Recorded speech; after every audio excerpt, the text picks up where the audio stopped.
और विधानसभा चुनाव को लेकर बीजेपी और कांग्रेस का मंथन जारी है। टिकटों को लेकर दोनों पार्टियों में मंथन चल रहा है। दोनों दल जल्द ही प्रत्याशियों के नाम का ऐलान कर सकते हैं। कांग्रेस की दिल्ली में स्क्रीनिंग कमेटी की बैठक हुई।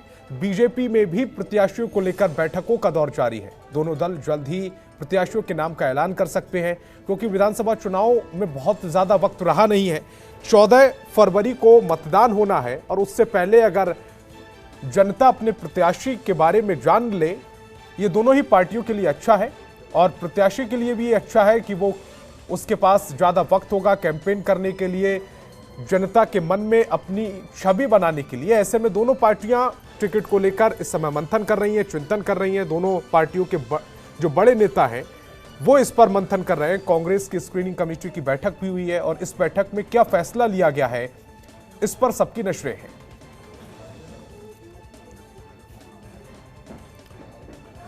और अजय पांडे मेरे सहयोगी ज्यादा जानकारी के साथ फोन लाइन पर जुड़ रहे हैं। अजय, दोनों ही पार्टियों ने अभी तक प्रत्याशियों के नाम का ऐलान नहीं किया है। तारीख तय हो चुकी है, 14 फरवरी को मतदान होना है, वक्त बहुत कम बचा है। ऐसे में लेट लतीफी क्यों हो रही है दोनों पार्टियों की तरफ से?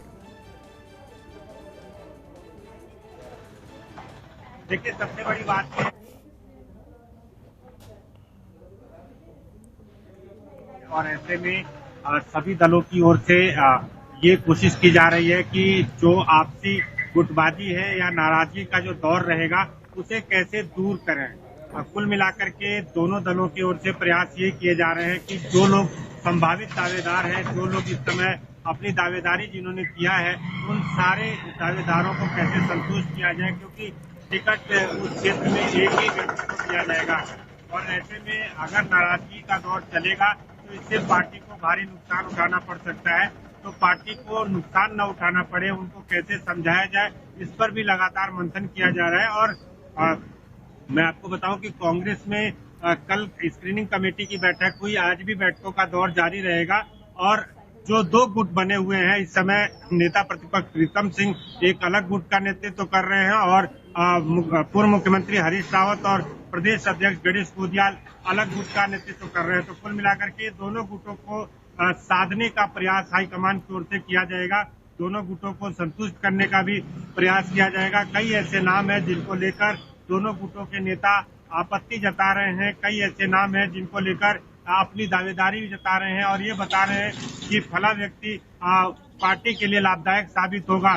दूसरे ग्रुप के जो लोग हैं वो मना कर रहे हैं कि ऐसे व्यक्ति को टिकट नहीं दिया जाए। तो कुल मिलाकर के जो आपसी द्वंद जैसी स्थिति कांग्रेस में बनी हुई है, बीजेपी में भी यही हाल देखने को मिल रहा है। इस समय 70 सदस्यीय विधानसभा में 800 से अधिक दावेदार सामने आए हैं और ऐसे में बीजेपी ने तय किया है कि एक पैनल बनाया जाएगा और पैनल बनाकर सभी नेताओं को संतुष्ट करने का प्रयास किया जाएगा।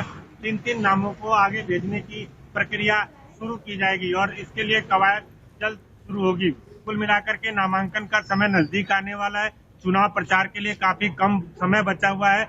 ऐसे में जैसे कि अभी आपने कहा कि प्रत्याशियों के नाम का अगर ऐलान जल्द हो जाएगा तो उनके पास प्रचार के लिए भी काफी समय मिलेगा और वो अपने अपने क्षेत्रों में जाकर चुनाव प्रचार करेंगे। चूंकि इस समय वर्चुअल माध्यम से प्रचार को ज्यादा वरीयता दी जा रही है, कोरोना काल चल रहा है और ऐसे में बड़ी रैलियां नहीं हो पाएंगी। तो कुल मिलाकर के जो संभावित दावेदार हैं वो चाहते हैं कि जल्द से जल्द उनके नामों का ऐलान कर दिया जाए ताकि वो अपने अपने क्षेत्रों में जाकर चुनाव प्रचार अभियान में तेजी लाएं और वहां पर वो लोगों से अपील करें कि उनके पक्ष में मतदान लोग करें और उनको विधानसभा में पहुंचाएं। कुल मिलाकर चूंकि राष्ट्रीय दलों के सामने बड़ी समस्या यही है कि एक-एक सीट पर दावेदारों की संख्या काफी है, ज्यादा से ज्यादा दावेदार देखने को मिल रहे हैं और ऐसे में अगर उनको टिकट नहीं दिया जाएगा उनके समर्थक नाराज होंगे, क्रुद्ध होंगे और ऐसे में पार्टी को नुकसान उठाना पड़ सकता है।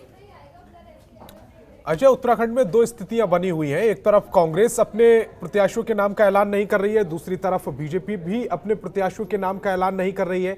ऐसे में जो भी प्रत्याशी आगे बनाए जाएंगे, क्योंकि दावेदारियां कई हैं, उनका जितना देर दोनों पार्टियां करेंगी उतना ही वो जनता के बीच देरी से पहुंच पाएंगे, जनता को भी उन्हें समझने में उतनी देरी होगी।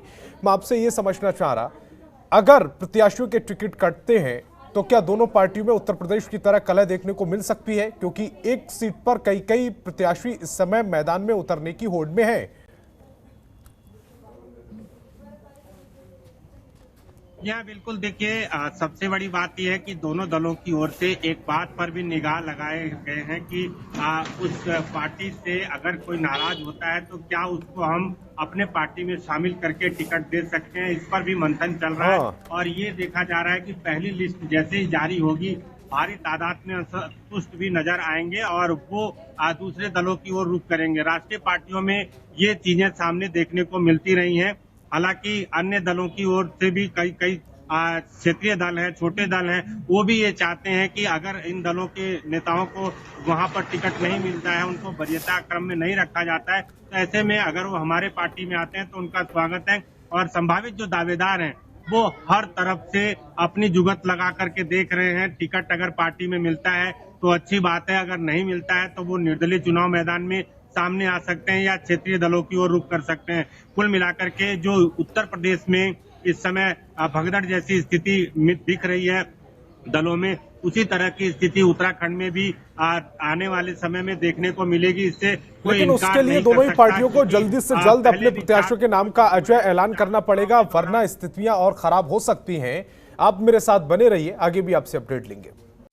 खबरों के निष्पक्ष विश्लेषण के लिए सब्सक्राइब करें Janatantra TV and press the bell icon. Never miss any update.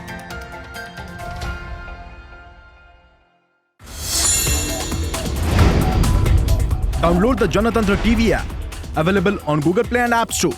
Download it now.